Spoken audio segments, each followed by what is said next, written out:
The billboard appeared overnight on Interstate 45, just south of Conroe, Texas, where thousands of commuters passed every morning on their way to Houston. A massive advertisement went up on September 3, 2001. But this wasn't selling cars or fast food. It was a confession. In blood-red letters, 10 feet tall, the sign read, "I know what happened to Laura Smither. Exit 89. Midnight. Come alone." Laura Smither, the 12-year-old girl who'd vanished while jogging near her home in Friendswood, Texas on April 3, 1997. The case that had devastated the Gulf Coast community. The mystery that had haunted investigators for 4.5 years. Someone had just publicly declared they knew the truth. But here's what made seasoned detectives' blood run cold. The billboard wasn't authorized. The company that owned it, Premier Outdoor Advertising, had no record of who'd paid for it or how it had been installed. Their computer systems showed nothing. No work orders, no contracts, no payment receipts. The sign had simply appeared, as if by dark magic, taunting law enforcement with a promise of answers and a midnight deadline. When Texas Rangers and FBI agents arrived at Exit 89 that night, a desolate stretch of farm road surrounded by pine forests, they found something waiting for them that would crack open not just Laura Smither's case, but expose a killer who'd been operating along the I-45 corridor for more than a decade. But the person who erected that billboard? They were never identified. And what they knew, and how they knew it, remains one of the most disturbing unsolved mysteries within a solved case in Texas criminal history. Because sometimes solving a murder means discovering that someone else knew all along.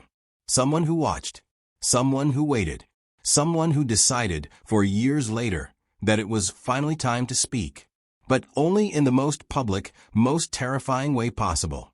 Before we dive into this twisted case that spans the infamous highway of hell in Texas, I need to hear from you.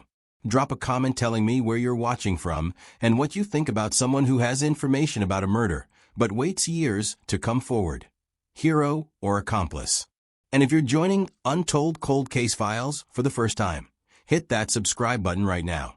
We investigate the cases that deserve answers, and we don't stop digging until we expose the truth, no matter how dark it gets. This story is going to take you places you didn't expect. Trust me on that. Friendswood, Texas, spring of 1997, was exactly the kind of place where parents felt safe. Located about 25 miles southeast of Houston, nestled between Clear Lake and Galveston Bay, Friendswood was a tight-knit community of 30,000 souls. Tree-lined streets with names like Spreading Oaks and Whispering Pines. Brick ranch houses with manicured lawns and basketball hoops and driveways. A place where high school football on Friday nights brought the entire town together. The Smither family embodied small-town Texas values. Bob Smither worked as a contractor, the kind of man who coached Little League and helped neighbors repair their fences without being asked. Gay Smither was a school teacher at the local elementary school, beloved by students and parents alike. They'd raised 3 children in Friendswood, and their youngest daughter, Laura, was their pride and joy. Laura Kate Smither, 12 years old in the spring of 1997, was a 7th grader at Friendswood Junior High. 5 feet tall, 90 pounds, with shoulder-length brown hair and a smile that lit up every room she entered. She sang in the church choir at Friendswood United Methodist. She was training for her first half marathon, jogging religiously every morning before school. Laura was disciplined, her father would later tell reporters, his voice breaking. She'd set goals and achieve them. That half marathon was her big goal that spring. She'd wake up at 5:30 every morning, put on her running shoes, and hit the streets. Rain or shine. The Smither home sat on Eugenia Street in a quiet residential neighborhood. The jogging route Laura had mapped out was a 3-mile loop through their subdivision, sidewalks, streetlights, houses where people she'd known her entire life sat drinking morning coffee. On the morning of April 3, 1997, Laura kissed her mother goodbye at 5:20 a.m. and headed out for her morning run. She wore a white t-shirt, blue running shorts, and her favorite Nike sneakers, the ones with the bright pink swoosh. Gay Smither watched through the kitchen window as her daughter stretched on the front lawn, then jogged down Eugenia Street toward the loop route. It was the last time she saw her alive. By 7 a.m., when Laura hadn't returned, Gay called Bob at work. By 7:30, they'd driven the entire route, calling Laura's name. By 8 a.m., they'd called the Friendswood Police Department. By noon, Laura Smithers' disappearance had activated one of the largest search operations in Texas history. Because this wasn't just any missing child case. This was 1997, and along Interstate 45, the highway that connected Houston to Galveston, young women had been disappearing for years. The locals had a name for that stretch of road, the Highway to Hell. Interstate 45 cuts through the heart of Texas Gulf Coast country like a scar. 75 miles of highway connecting Houston's sprawling metropolis to the resort town of Galveston, passing through small communities like Friendswood, League City, Dickinson, and Texas City. But by 1997, I-45 had earned a sinister reputation. Since 1971, more than 30 young women had vanished along this corridor. Some bodies were found in the oil fields and marshy wetlands surrounding the highway, places locals called the killing fields of Texas City. Others were never found at all. The cases shared eerie similarities. Young women, often teenagers, last seen near I-45, vanished without witnesses. Bodies, when recovered, showed signs of sexual assault and strangulation. Law enforcement suspected multiple killers operating independently, drawn to the same hunting ground. The highway provided easy access and quick escape routes. The oil fields and bayous offered countless disposal sites where bodies could disappear into swampy earth and never be recovered.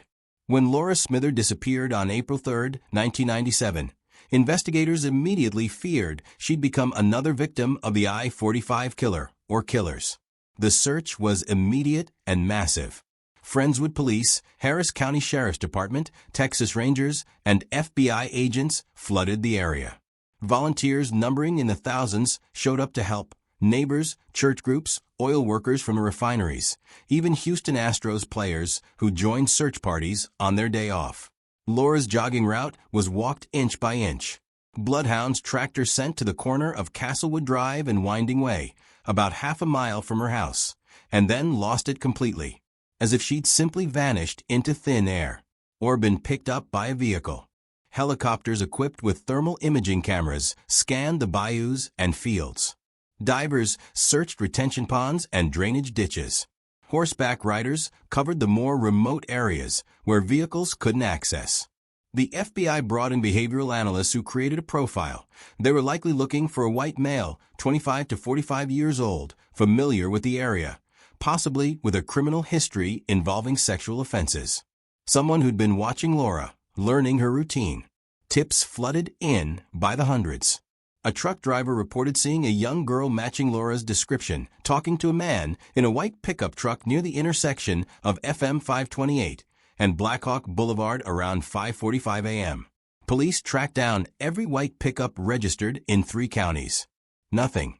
A woman claimed she'd seen a girl who looked like Laura at a gas station in Texas City later that morning, looking distressed, with an older man hovering nearby. Investigators showed the witness photos. She couldn't make a positive identification.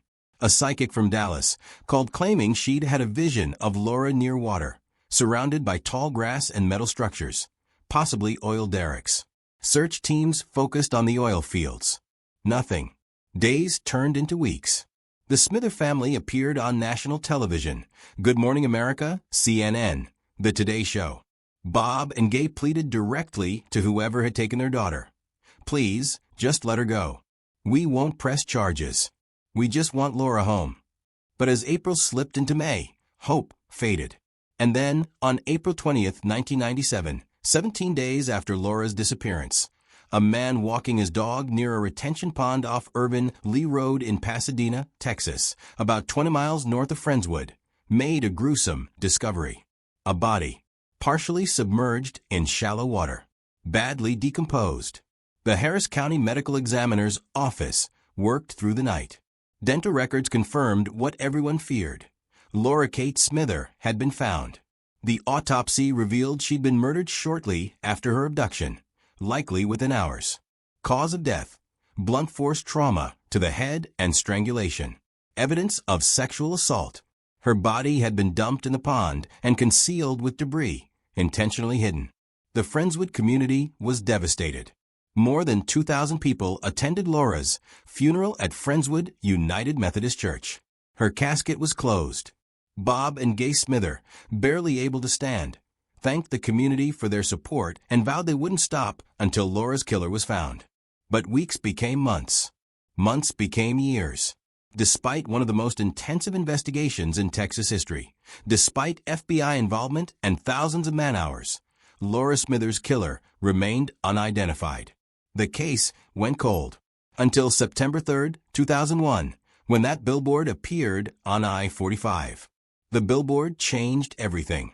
When Texas Rangers and FBI agents arrived at exit 89 on I-45 at midnight on September 3, 2001, they brought overwhelming force.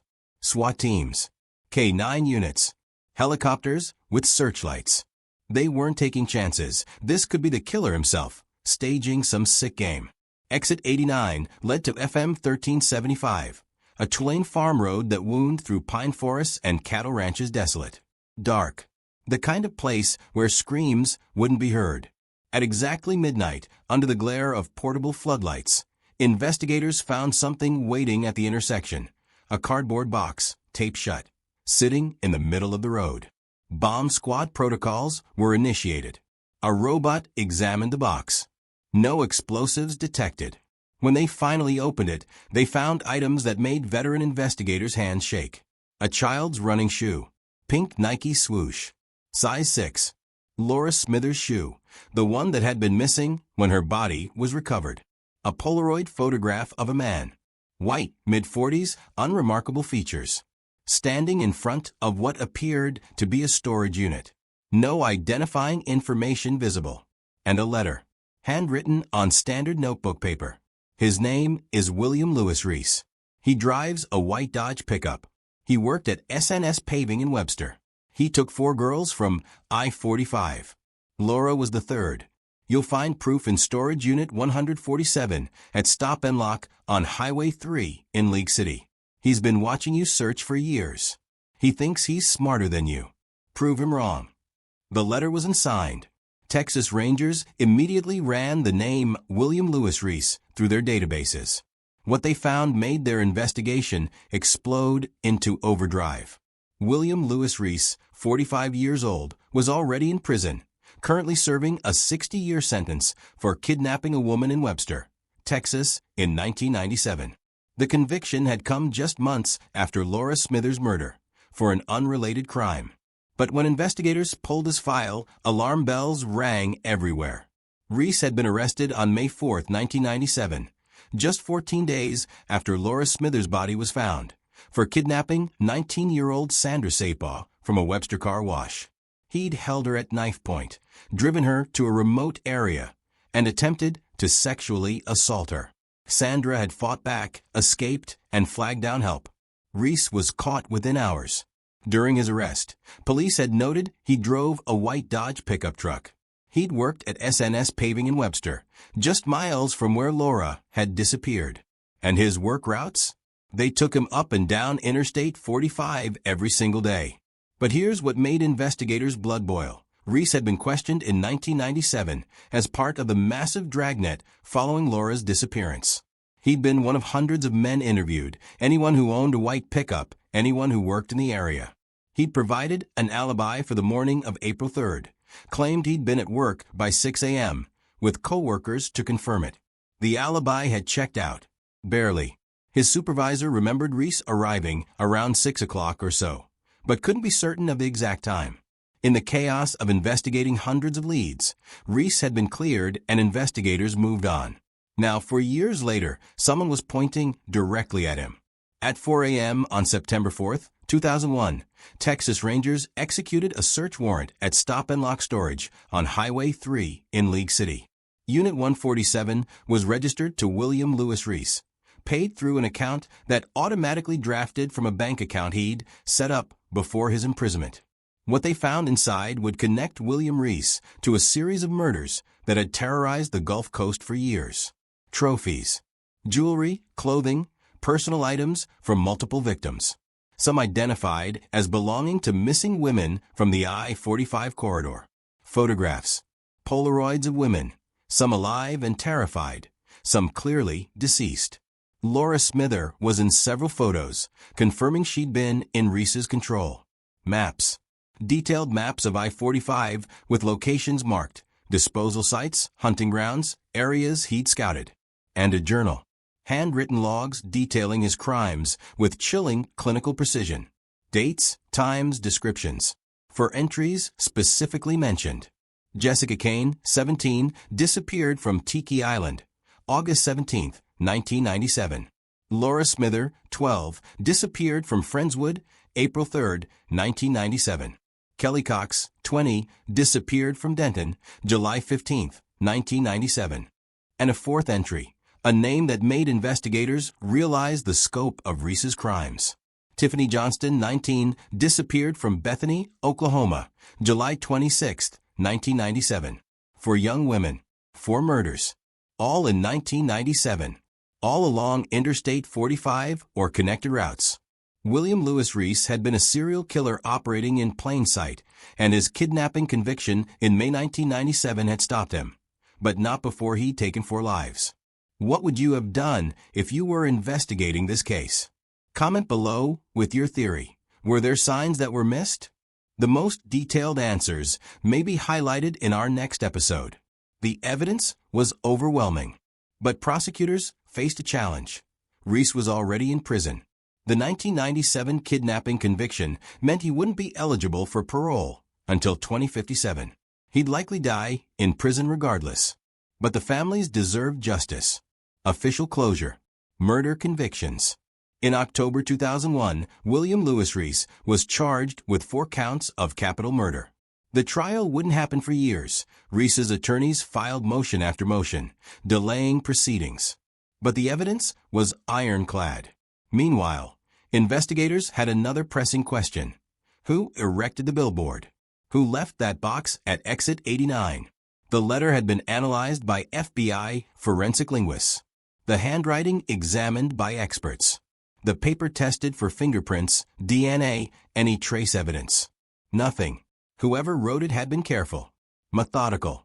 The paper was standard notebook paper available at any Walmart. The pen was a common Bic ballpoint. No fingerprints, no DNA. Premier outdoor advertising systems had been hacked expertly. Digital forensics experts from the FBI's cyber division traced the intrusion, but hit dead ends. Whoever did it covered their tracks professionally, routing through multiple proxy servers and encrypted channels. The Polaroid photograph of Reese? It had been taken outside his storage unit, but forensic analysis of the photo's age suggested it was taken in 1996 or early 1997, before his arrest. Whoever took it had been watching Reese long before he was caught. The shoe Laura's missing Nike with the pink swoosh was confirmed through forensic analysis to be the actual shoe she'd been wearing when she disappeared. DNA evidence proved it, but it hadn't been in the storage unit when rangers searched it, meaning whoever left that box had access to evidence that even police hadn't recovered, which led to a disturbing conclusion. Someone had been present during at least one of Reese's crimes. Someone who'd taken that shoe as proof. Someone who'd watched, documented, and waited for years to reveal what they knew. A witness? An accomplice? A vigilante? The investigation into the billboard's origins became its own separate case, one that remains unsolved to this day.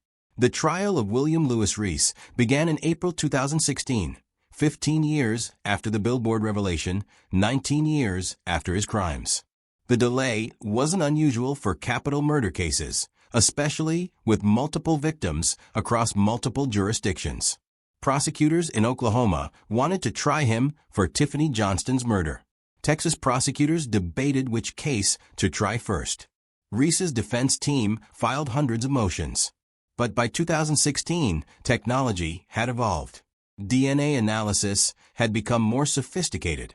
Cold case investigators had continued working the I-45 murders, building even stronger cases.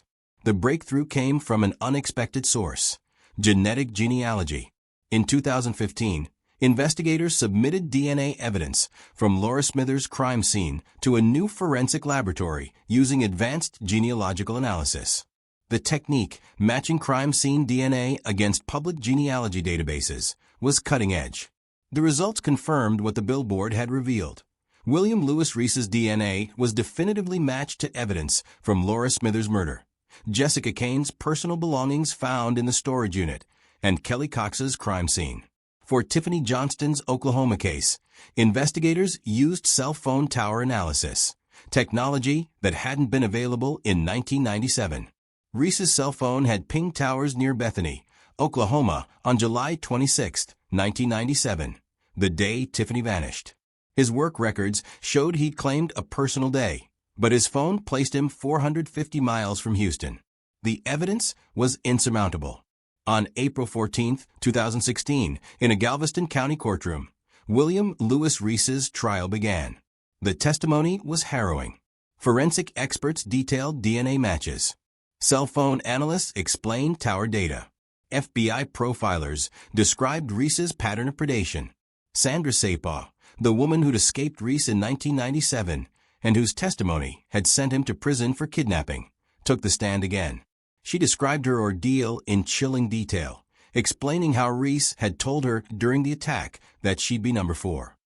"I didn't understand what he meant then," Sandra testified, tears streaming down her face. "But now I know. He meant I would have been the 4th girl he killed. Laura, Jessica, Kelly, and then me. I got lucky. They didn't." Bob and Gay Smither attended every day of the trial, sitting in the front row, holding hands. They'd waited 19 years for this moment. The defense's strategy was to argue that while Reese was guilty of kidnapping Sandra Sapah, which he'd been convicted of, the evidence linking him to the 4 murders was circumstantial. His attorneys pointed out that the storage unit evidence could have been planted. That DNA evidence can be contaminated. That cell phone tower data isn't perfectly precise. The jury didn't believe it. On May 3, 2016, after just 4 hours of deliberation, the jury returned guilty verdicts on all 4 counts of capital murder. The sentencing phase presented prosecutors with a choice: seek the death penalty or life without parole. The families of the victims were divided. Some wanted Reese executed. Others felt life imprisonment was more appropriate, arguing that death would be too easy for him. Ultimately, prosecutors pursued life without parole, primarily because Reese, now 60 years old, was unlikely to survive long enough for execution anyway, given Texas's lengthy death row appeals process. On May 20, 2016, William Lewis Reese was sentenced to 4 consecutive life terms without the possibility of parole. Judge Patricia Grady's words echoed through the courtroom: "Mr. Reese, you are a predator of the worst kind. You targeted innocent young women, cut their lives short, and devastated families and communities. You will spend every remaining day of your life in a cell, and the only mercy you'll receive is that which God may grant you, because this court offers none." Reese showed no emotion. He was led from the courtroom in shackles and transferred to the Texas Department of Criminal Justice's high-security Polunsky unit near Livingston, where he remains today. But even with Reese convicted and imprisoned, the central mystery remained. Who put up that billboard? The FBI's investigation continued for years. They pursued every lead. The hacker who'd accessed premier outdoor advertising systems was tracked through cyber forensics to an IP address in Houston, but it dead-ended at a public library computer. Security footage from a library showed dozens of people using computers that day in 2001, and the footage quality was too poor to identify anyone. The Polaroid photograph was analyzed by digital forensics experts who determined it was taken with a specific model of Polaroid camera, a Spectra system camera manufactured between 1994 to 1997. Police tracked down sales records, but thousands of those cameras had been sold in the Houston area.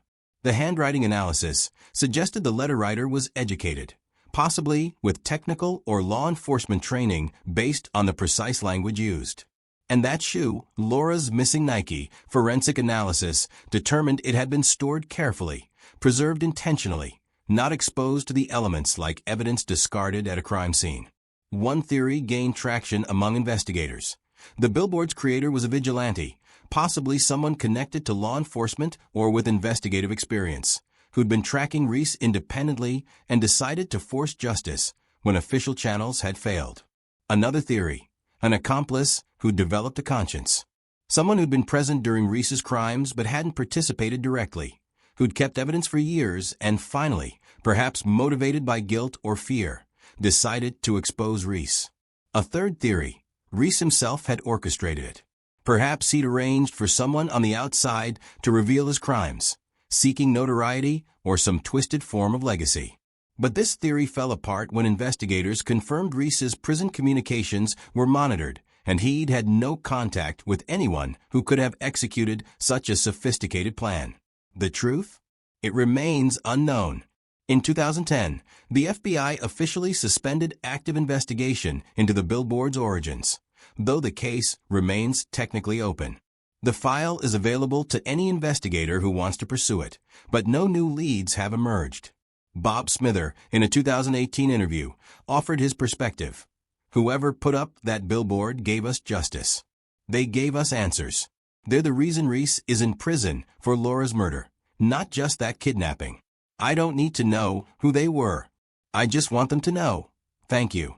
You gave my daughter's memory justice. That's enough." The conviction of William Lewis Reese brought official closure to 4 families who'd lived in agonizing uncertainty for nearly 2 decades.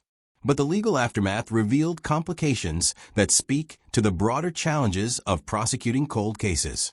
Jessica Kane's family filed a wrongful death lawsuit against SNS Paving, the company that had employed Reese. Their argument: the company had failed to conduct proper background checks that would have revealed Reese's history of violence against women, including a 1987 assault charge in Kansas that resulted in probation. The lawsuit dragged through courts for 3 years before settling in 2019 for an undisclosed amount. SNS Paving admitted no wrongdoing, but agreed to implement new screening protocols for employees. Kelly Cox's mother, Jan Bynum, became a fierce advocate for cold case investigations. She testified before the Texas legislature in 2017, pushing for increased funding for cold case units and DNA testing of old evidence. Her efforts contributed to the passage of House Bill 3316, which allocated $2.5 million annually for cold case DNA analysis. Kelly's case sat in a box for 15 years, Jan said during her testimony. How many other families are waiting for someone to open that box and actually look? How many killers are walking free because evidence is sitting on a shelf collecting dust? The Tiffany Johnston case in Oklahoma revealed another troubling dimension. Oklahoma investigators had actually questioned Reese in 1998, a year after his Texas kidnapping conviction, about Tiffany's disappearance. But because he was already imprisoned, and because they lacked evidence to charge him at that time, the investigation had stalled. "We failed her family," Oklahoma County Sheriff's Detective Mark Thompson admitted in 2016. "We had him. We knew he'd kidnapped someone else in Texas. We should have dug deeper. We should have connected the dots. Instead, it took an anonymous billboard to make it happen." The broader implications shook law enforcement across Texas and Oklahoma. How many other serial predators were operating along Interstate 45?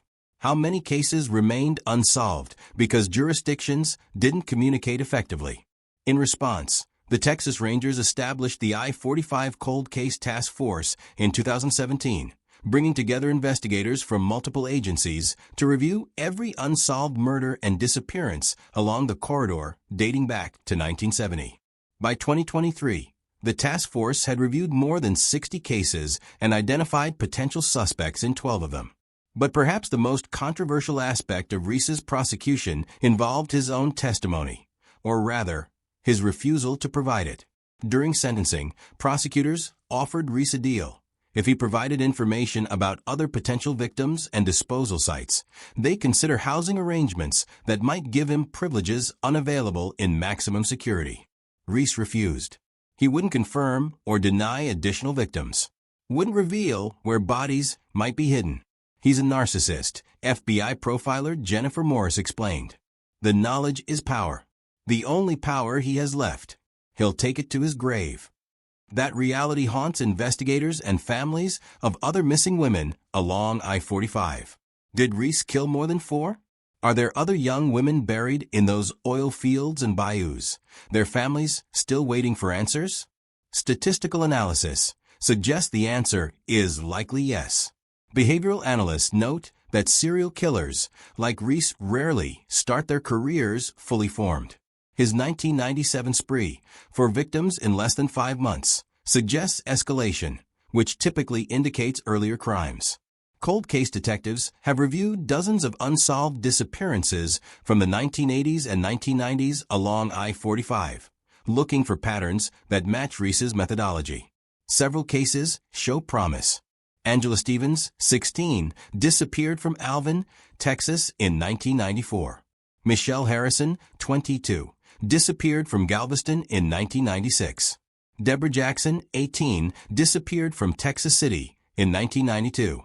DNA evidence from these cases is being analyzed and compared against evidence from Reese's storage unit. As of 2024, no definitive matches have been made, but investigations continue. The mystery of the billboard's creator adds another layer of moral complexity. In 2019, a Houston Chronicle investigation explored the ethical questions. If someone knew about Reese's crimes in 1997, why wait until 2001 to come forward? Did their silence make them complicit in any way? Could they have prevented additional suffering if they'd spoken sooner? Legal experts interviewed for the article agreed that whoever created the billboard likely couldn't be prosecuted for withholding evidence, especially given the anonymous nature of the revelation and the difficulty of proving they had actual knowledge versus suspicion. But the moral question lingers. Dr. Sarah Wallace, a criminologist at the University of Houston, offered this perspective in the Chronicle article. We want to celebrate this person as a hero who brought justice. But we also have to ask, if they knew in 1997, why didn't they act then? Was there a calculation? Were they protecting themselves? These are uncomfortable questions without easy answers. Bob Smither had a different view. I don't care about their motivations. I don't care why they waited. All I know is they came forward when it mattered, and because of them, Laura's killer is in prison. That's enough for me. The legal system had spoken. William Lewis Reese would die in prison, for families had justice, even if incomplete. But the shadows remained. The questions without answers. The bodies never found. The anonymous guardian angel or calculating observer who'd triggered everything with a billboard. Laura Smithers' legacy extends far beyond the courtroom where her killer was convicted. In 1998, a year after Laura's murder, 3 years before Reese's conviction, Bob and Gay Smither founded the Laura Recovery Center Foundation, a nonprofit organization dedicated to finding missing children. The foundation provides volunteer coordination, search equipment, and family support services to law enforcement agencies investigating child abduction cases. Over the past 26 years, the Laura Recovery Center has assisted in more than 300 missing child cases across the United States. They've helped recover 47 children alive and provided closure to dozens of families through recovered remains. Laura loved helping people, Gay Smithers said at the Foundation's 20th anniversary gala in 2018. She volunteered at Vacation Bible School, helped younger kids with their homework, always had a kind word for everyone. This foundation is how we keep her spirit alive. Every child we help bring home, that's Laura's legacy continuing. The Foundation's most visible initiative is Laura's Team, volunteer search coordinators who deploy within hours when a child goes missing anywhere in Texas. They bring organization, resources, and experience to communities often overwhelmed by the chaos of a child abduction. In 2003, the Foundation partnered with X-Search, a renowned Texas-based search and recovery organization founded by Tim Miller after his own daughter, Laura Miller, was murdered along the I-45 corridor in 1984. Together, the organizations have brought resources and expertise that have revolutionized how Texas handles missing person cases. The physical memorial to Laura sits in Friendswood's Centennial Park.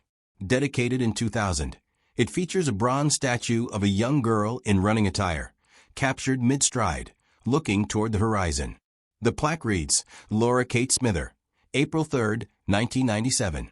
She ran toward her dreams. Her memory runs forever in our hearts.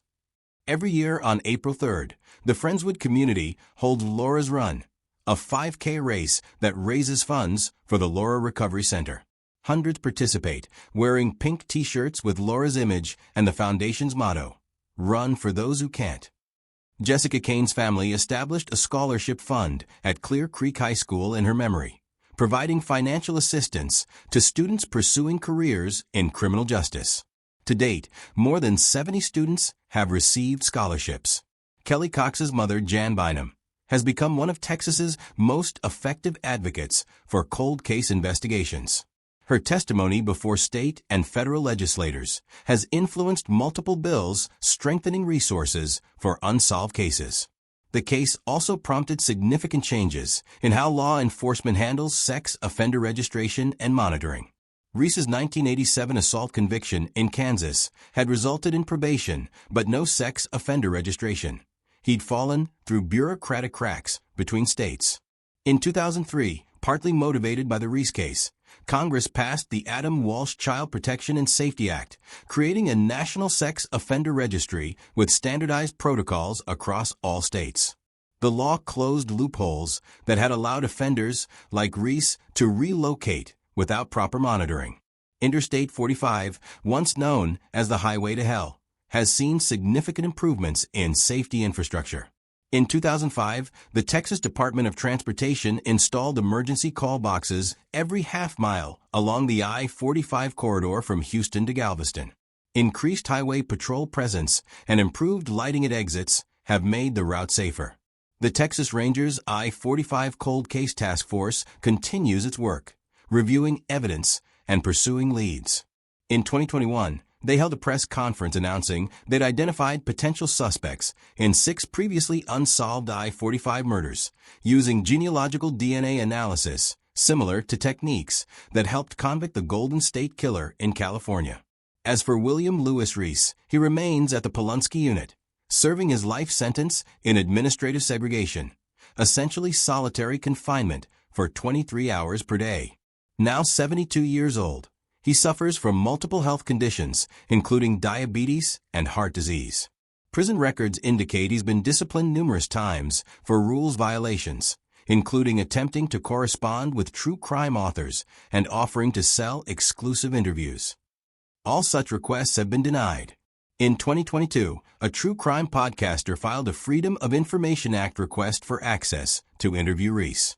The Texas Department of Criminal Justice denied it, citing safety concerns and respect for victims' families. Bob Smither, now 75, continues to work with the Laura Recovery Center, though he stepped back from day-to-day operations. He remarried in 2010, Gay had passed away from cancer in 2007, and lives quietly in Friendswood, still in the same community where he raised Laura. In a 2023 interview on the 26th anniversary of Laura's death, he reflected, "People ask if I have closure. I tell them closure isn't real. Laura's still gone. That pain doesn't close. But we have justice, and we have purpose. The foundation, the children we've helped find, the families we've supported. That's how we honor Laura. That's how we turn darkness into something that creates light." He paused, looking out his back window toward the neighborhood where Laura used to run. "And whoever put up that billboard, wherever you are, you gave us that justice. You gave us the chance to honor Laura properly. I hope you know that mattered. I hope you know it still matters." The mystery of the billboard's creator remains unsolved. FBI files remain open.